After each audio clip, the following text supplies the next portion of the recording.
Okay, welcome back. I assume that you are here because you've already done part A, which is seen on the screen now, of Phineas. And of course, part B is going to be Verb. So, same things apply. Go and get those drawing utensils, eraser, and a straight edge. Let's jump into it. So, Phineas and Ferb have locked into kind of that bro handshake. As you can see, that's how they're connected in the middle here. And I will show you guys how to make the details of the fingers interlocking and all that. But for right now, I just want a placeholder so that my drawing lines up in the picture with both Phineas and Ferb. So I kind of made this little mitten, almost looks like a muffin, whatever you want to call it, right at the edge of Phineas's arm, and we've drawn Ferb's arm as it kind of comes down right about the edge of our mitten, and it hooks inward, bends like a pipe, just like that. Alright, Ferb's arm pokes out of his shirt sleeve, just like how Phineas does, and so go ahead and draw a nice little oval, extending out and up. Alright, so for Ferb's body, in front of his sleeve, he's kind of got these gnarly trousers that are going to wrap around his body right here. And if you can see, you're going to make like a V, like a pretty wide V, and then it's going to extend downward and kind of loop up like a big U, or what I'm looking at right now, if you kind of turn your head sideways, it almost looks like this big whale with a funny looking fin. I'm assuming these are overalls that are missing their straps, but extend from the point of that V a straight line, and then you're going to make another V kind of right in the center of Ferb's chest, and extend it again to this diagonal line we have at the edge here that's going to tuck underneath the arm of his other shirt sleeve. Alright, his first pant leg is going to kind of sprout out of the bottom of that whale U shape. Then make a nice little curved line here, kind of make a similar looking one here, and then you're going to make a curved line that intersects both of them as the pant leg, the cuff of his pants. It's almost kind of like rolled up at his ankles, and it's going to be a lopsided rectangle just like that. And then his leg's going to pop out almost like the line extends here. It's going to pop out here, follow it right there, and then his shoe is a similar thing where it kind of makes like a funny like oval, not quite football shapes like we said before.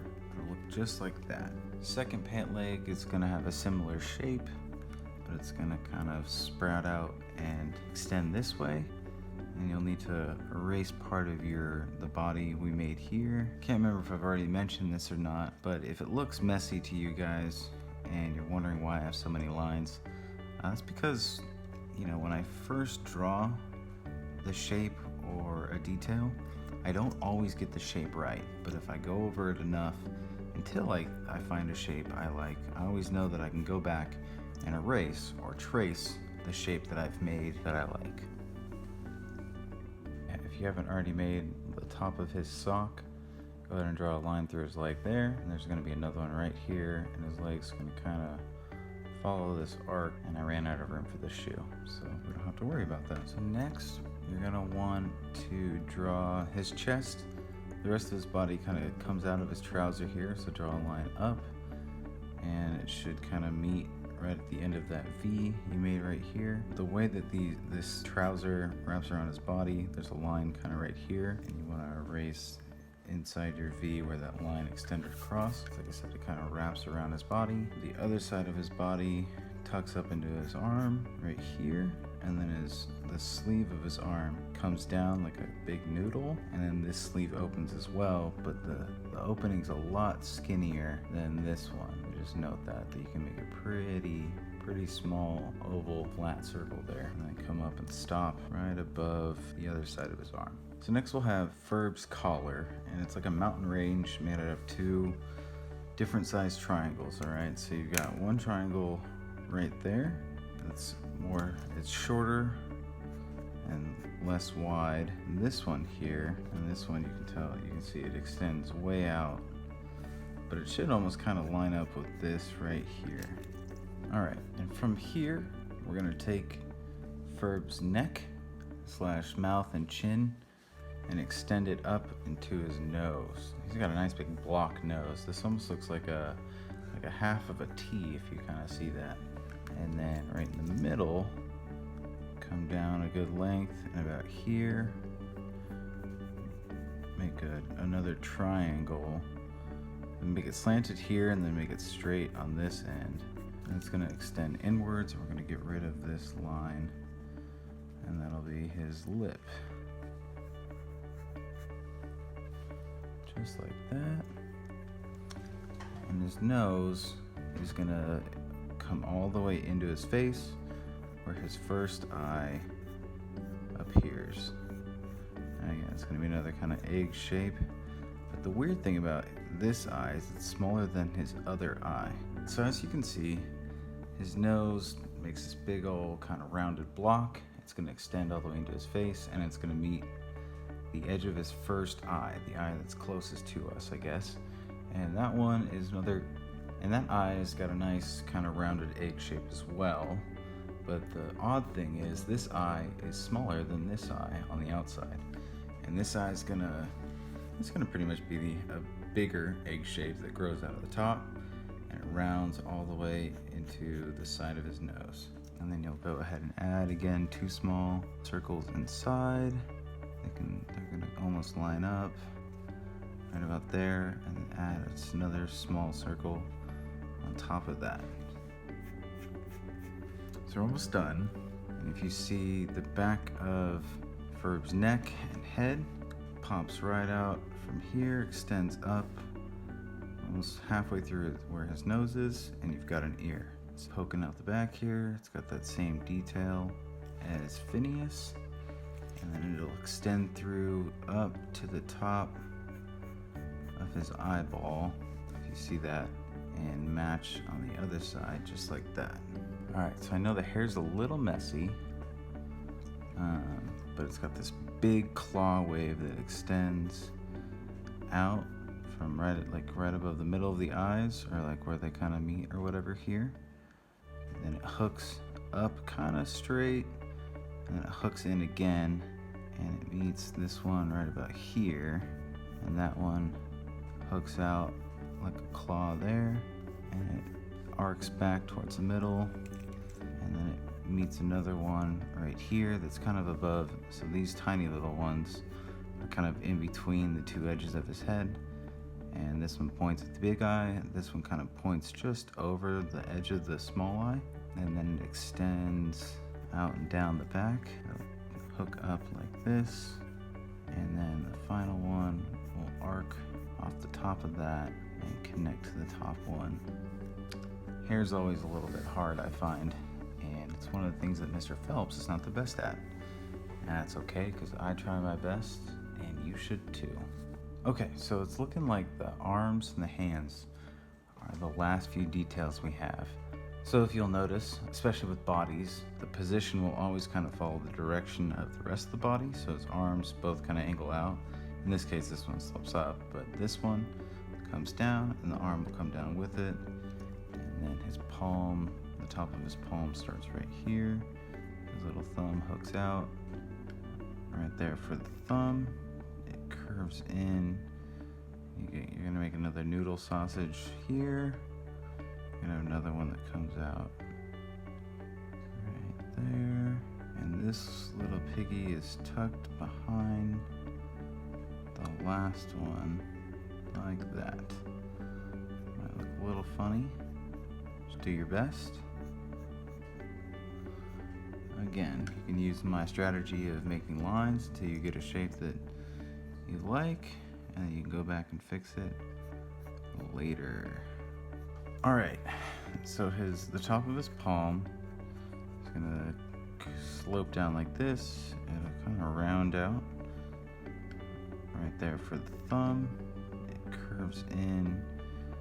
You're gonna make another noodle sausage here. You're gonna have another one that comes out right there. And this little piggy is tucked behind the last one, like that. Might look a little funny. Just do your best. And then it'll, let's see here. Yeah. Again, you can use my strategy of making lines until you get a shape that you like, and then you can go back and fix it later.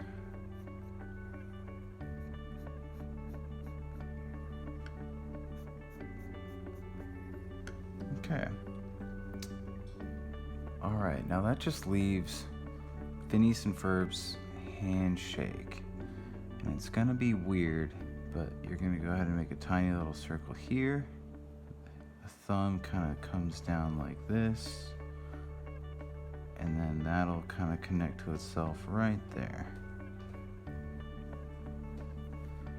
Two fingers are gonna come out of that. You're gonna get one knuckle there, one knuckle there, and then you can kind of flatten this out, and it'll come down like that. Ferb's other fingers are gonna wrap around right here. So there's one. This is probably Phineas's finger, because the way they interlock. You're gonna make another kind of jelly bean there.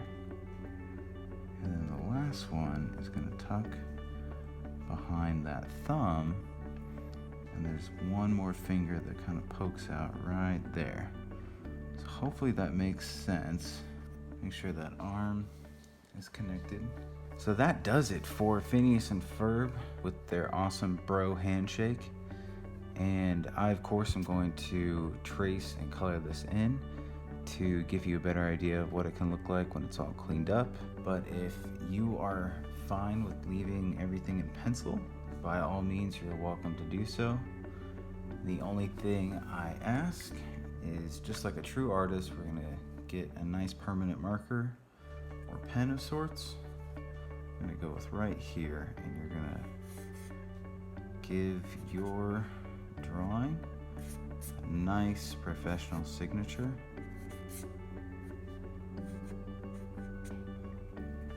And that is all there is to it. Now, one last thing, if you're familiar with or are a fan of the show, you should know that Phineas has a catchphrase. I'm gonna go ahead and write that right here. I'm gonna give it a nice little text bubble. And what I would like for you guys to do when you are finished is to complete the word bubble. Ferb, I know what we're gonna do today. And in the space right below, I want you to fill in an awesome idea for Phineas and Ferb that they could do for a summer adventure. Maybe your dream adventure, or one of your favorite things to do over summer. And there you have it, guys. Phineas and Ferb, HTD number 9. I hope you enjoyed it, because we are gonna get back in the swing of things, and I'll have a lot more for you guys on the way. So feel free to check those out, and I'll see you guys in the next one.